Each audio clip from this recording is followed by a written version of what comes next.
Welcome to the Top-Up Show. It's Randwick. It's June Stakes Day, the Saturday of the Queen's Birthday long weekend in New South Wales.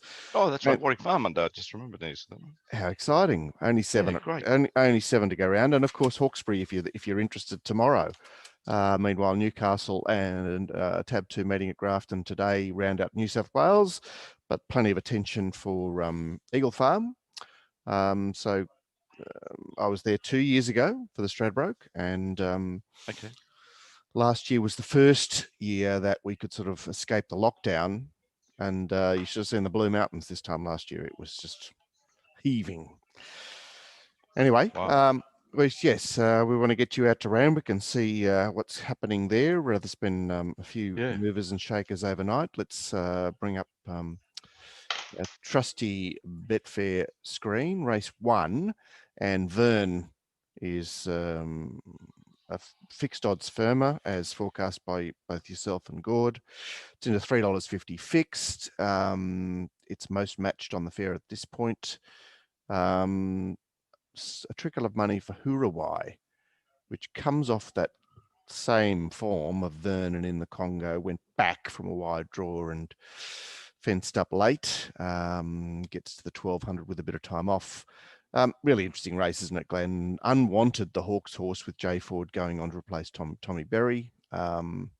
It's right out of the market. Same form line as Park Avenue. That's number 6 you're talking about. So yeah. Who was a boom first starter in the betting. Yeah, well, I think he acquitted himself okay. I don't see why he's completely maligned, but anyway. Look, Vern's had the run since matching up in the Congo at Kenzo, and was all style there at Warwick Farm last week, and we're keen to see how he parades because he wasn't on his best behaviour at Warwick Farm, was he, Glenn? Yeah, I can see him improving. Clearly top pick with me, and good betting for people who watched the preview show yesterday, the 460 available. As always, the Highway is missing a few runs down the bottom, but Casino Kid remains the main firmer in the race. And he's the only one that's sort of enjoyed any sort of activity. A little bit of a dribble for Cecilia there, but it's a gala. But it's also a typical looking Highway, isn't it? That's a push event. That size field and pattern in race. I've warmed overnight to your selection, Mr. Wong. I don't know how you did it to me. You throw the Burley out there, and it's like, oh well, you make a case for an old girlfriend, and maybe she's not that bad looking. It tarts them up, doesn't it? Doesn't it? I was still 8 on top, and only just, and in my thoughts, I didn't price the race, but I'd be 7 to 1 the field. And Gord made a good case for the Drover, which is Jay Collett. It just looks like a classic Jay Collett. You love him drawn wide because he is going to find the right way through from the back. And it's about time he made a bit more of a mark on this winter because this is his time to shine. And he's got a baby coming. He's got a baby coming, of course. Yeah. Is it going to be as scary as its mum, that baby? You find her a bit scary? Oh, yes. Yeah, I did too, actually. All right, we've got things afoot here. People itching to lay this bush horse ice in Vancouver in the short course race. De Grauwen and Albalaggio missed. Gord's 2 tips have both met with favour overnight. Specifically number 10 there, it's really got firm overnight. It did. It resumed in the Kembla, the Gong standalone meeting, similar type of 1,000-metre race, won by Hulk, and acquitted itself particularly well on that occasion. Subsequently won a Saturday 1,000-metre race at this course. Interesting to see how Cody's horse lines up here against these. They're well exposed, aren't they? All of them. Malkovich coming back in distance, and good old Hulk lurking away there in a field of 8. Looks perfect for it, as you mentioned yesterday. Still pretty keen on it. Race 4 is now down to, can't they shrink these fields? 7 runners. There it is. So Gravina trading well into the red, but perhaps not as short as the scratchings might have dictated, because there's money for the Waller horse, the new Waller horse, Steel Diamond, first up off the year break. went off for an operation to remove some floating bits of bone. I'm sure that's not an issue. That's not the sort of operation you tend to worry about. So it is into 550 fixed, and the other one is Ulysses. There was a bit of money for who we haven't really seen at 1200. Yeah. But anyway, not on the fair. There's no money for it. So no. Looks two numbers for me, 7 from 11, but I wanted to be over 7 at the odds. It's over 11 at the odds. Yeah, although the odds are shrinking, aren't they? It seems like it seems like Gravina, we saw what it did the other day. As Gord mentioned on the show yesterday, it's a bit of an outlier event because it doesn't necessarily match with the rest of his form. So you go, yeah, if I want to take the position that there was some fluke about it, where do I look? And everyone seems to have landed on the same horse. Whereas you'd have to say that Shake is an established Saturday horse that is just lurking there, that is perhaps overlooked in that if you're looking for alternatives. Race 5 is the mile event where Zing is battling out favoritism with the shipper Le Chevalier. I've had trouble with this. La Chevalier. La Chevalier, yeah. I've had trouble with that horse over 2 days, but anyway, sort myself out eventually.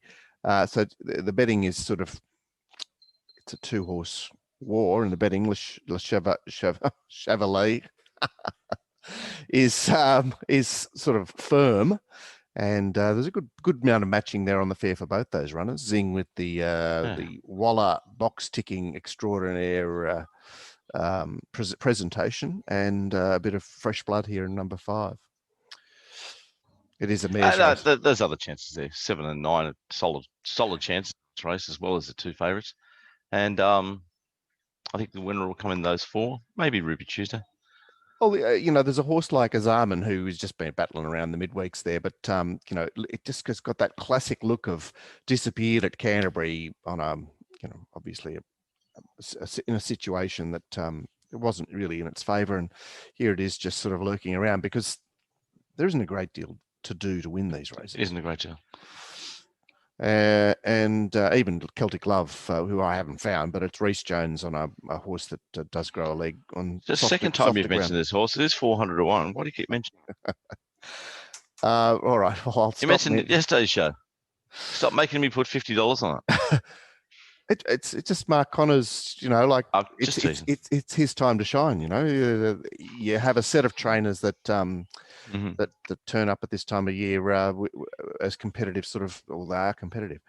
The next mile race is the higher grade sort of open class race where Brutality is firm as firm. Kerwin's Lane is the alternative favourite there, and didn't get a lot of love on the show yesterday. Some specking for Tory Joy, who is third up in this race, line through Brutality on the Anzac Day Kenzo 1400, which is in favour of Tory Joy. But she's got to put up with Gone By and Too Big Fari annoying her. But yeah, all over 11. Love as a chance. Think 2's the danger. Love the race. Race 7 is the feature, and yet again, did we start with 16 acceptors, and we're down to 9? They've raced away, but the shape of the race didn't change a great deal, and not a lot of activity on the fair yet. I suppose everything's sort of in its place, and we're sort of wondering how the pattern might affect this race, if there is one. Not much to say that we didn't talk about on the show, even with the scratchings. I must say, the Lismore crew were tickled by your analysis, and of course you made the case for 2s that it resumed as as a short-priced runner in a lead-up, and subsequently went back to the trials after having a nasty run on a track where you needed to be inside. So it's Rachel King to Gun. How much did that influence your thinking? Immensely, especially with this.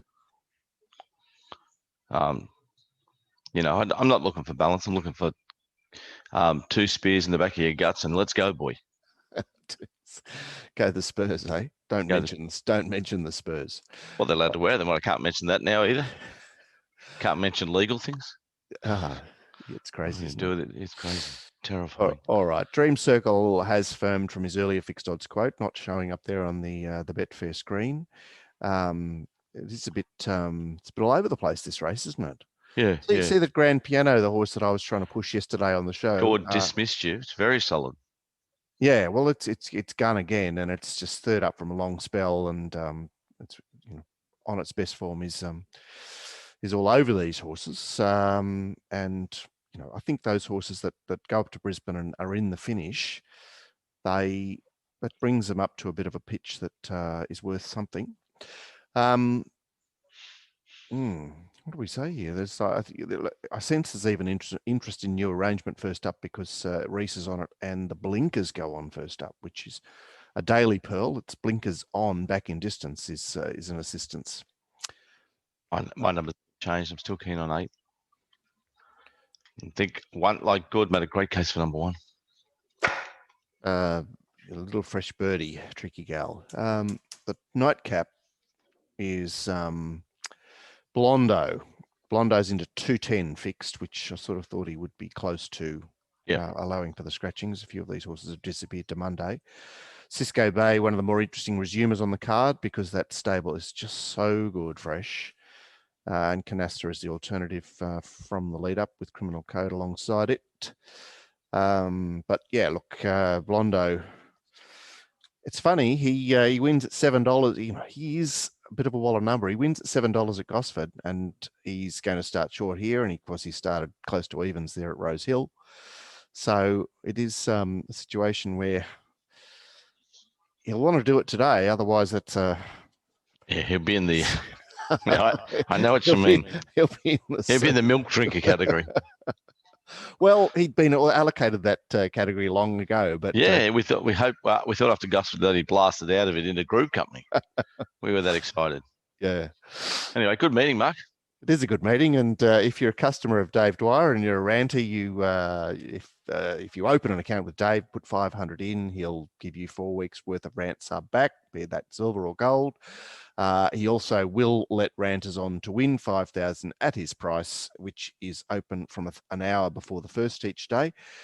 If you're not a ranter, you really should be, because you get 5 shows a week, you get access to the chat room, you get sets from me every Wednesday and Saturday, and the all-important Mounting Yard mail is delivered direct to your phone 5 minutes before each race, and you get the first 2 weeks free. So you can at least become a ranter and pay nothing. Weeks. Yeah, come for 2 weeks, see what we've got to offer, and get involved. Yeah. Meanwhile, you're on your way out to Randwick, and I'm going to get ready, have a sneaky peek at Newcastle to see if there's anything there that I wish to take part in. And we'll reconvene on Monday with Paul Daly, I think. We haven't quite sorted out our rent for this week, given the public holiday, and that we'll be on deck providing sits for Warwick Farm. So I'll endeavour to sort that out fairly quickly. Meanwhile, but we will be ranting with Paul to talk about the June Stakes program and maybe a little look at Eagle Farm numbers wise. So we look forward to that as well. And hopefully you get a bone out of today. Good punning.